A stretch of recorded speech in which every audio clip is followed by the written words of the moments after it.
Can one plant really replace a whole greens powder? Today I'll compare Moringa versus greens powders, the real pros and cons, what science says, and whether it's worth switching. Stick around until the end and I'll reveal the exact Moringa I use. Moringa versus greens powders. Nutrient density. Moringa is naturally concentrated, one plant, 90 plus nutrients, vitamins, minerals and polyphenols, all in the leaf. Greens powders are a mix of different plants, and the nutrient profile varies wildly by brand. Some brands add synthetic vitamins and minerals. Protein. Moringa contains all 9 essential amino acids, so it's a complete plant protein. Most greens powders are low in protein and aren't complete proteins. Bioavailability. Nutrients come from the whole leaf in their natural plant matrix, which can make them easier for the body to absorb compared to synthetic isolates. As mentioned earlier, many brands add isolated or synthetic vitamins which may be less bioavailable, and sometimes the dose is so small it's basically ineffective. Additives and transparency.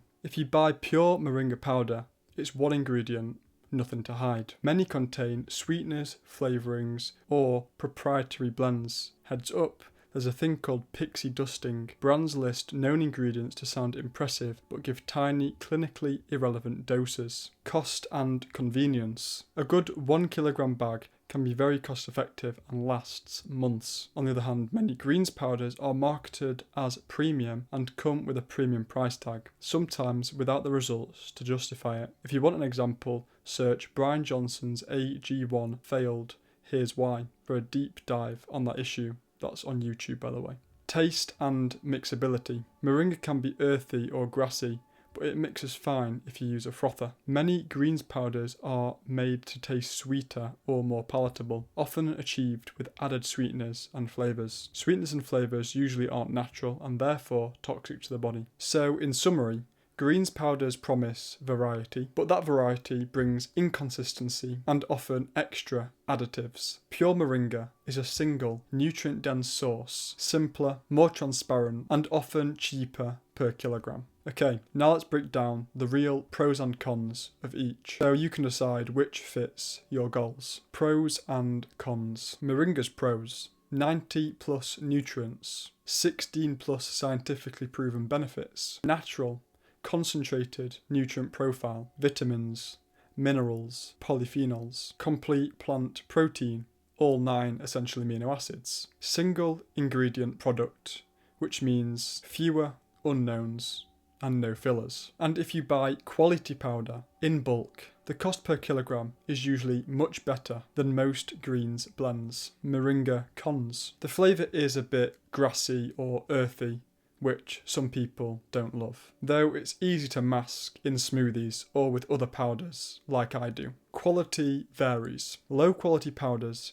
can be contaminated with heavy metals, or dried with high heat that can destroy certain compounds. But again, this is something that's avoidable by just getting a good quality powder, like I'll show you at the end. Moringa can interact with some medication. Thyroid meds and blood thinners are the big ones, and it's best to check with your doctor if you're pregnant, nursing, or on prescriptions. Greens powders pros. Broad ingredient list, marketed to cover many bases. Greens, probiotics, enzymes, adaptogens. It can taste okay, as it can be designed to be more palatable, but this is also a con too. Greens powders cons. Proprietary blends can hide tiny doses. Pixie dusting, as mentioned earlier. So the benefits shown in clinical studies don't actually occur, as the ingredients are at ineffective amounts. Marketing can overpromise. And as I mentioned earlier with AG1,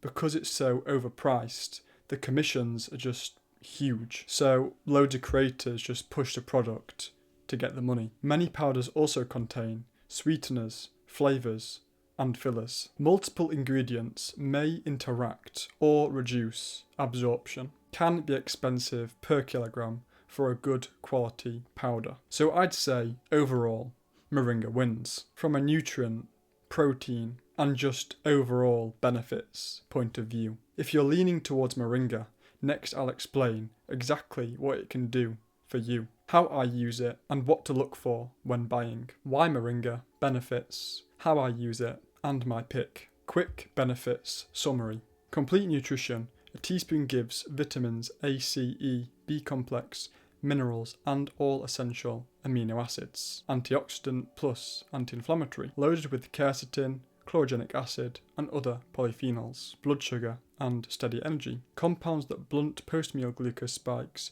for steadier energy and fewer crashes. Whole body organ support. Heart, liver, kidneys, immune boost. Gut and brain support. It's great for gut and brain.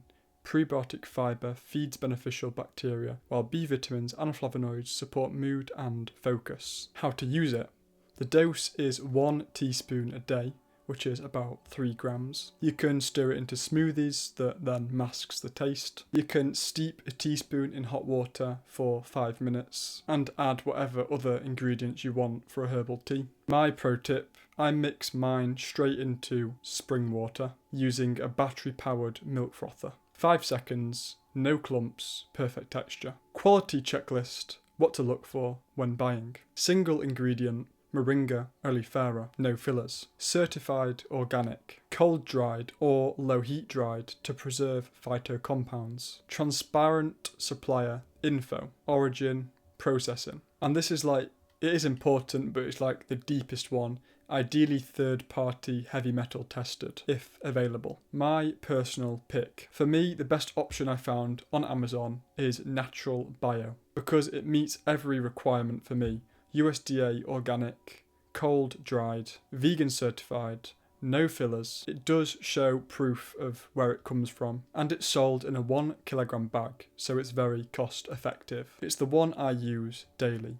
The link is at the top of the description if you want to try it. How it fits into my personal daily routine. Every morning I get a pint glass. I then add 1 teaspoon each of creatine, cacao, spirulina, chlorella, and of course moringa. I then mix all the powders together. Then I fill the pint glass with spring water. It's my version of Brian Johnson's Green Giant. Finally, I mix it all together with my milk frother. And a safety reminder again that I mentioned earlier, moringa is powerful. If you're pregnant, nursing, on thyroid meds or blood thinners, check with your doctor before starting. So can one plant replace your greens powder? For many people, yes. If you want a simple, nutrient-dense, single-ingredient solution that's transparent and cost-effective, moringa is a fantastic alternative. Again, just to remind you, if you want the exact moringa I use, then the link is top of the description. Try 1 teaspoon every morning for 2 weeks and tell me which changes you notice. Energy, digestion, skin, whatever, in the comments below. If you learned something new, please like and subscribe to keep learning. If you know anyone that's interested in this kind of content, please share this to them, as it really helps me out. If you want to watch any of the other videos I've made on moringa, then the playlist will be on screen now. Thank you for watching and see you in the next one. And remember, always stay positive, even when it seems everything is against you.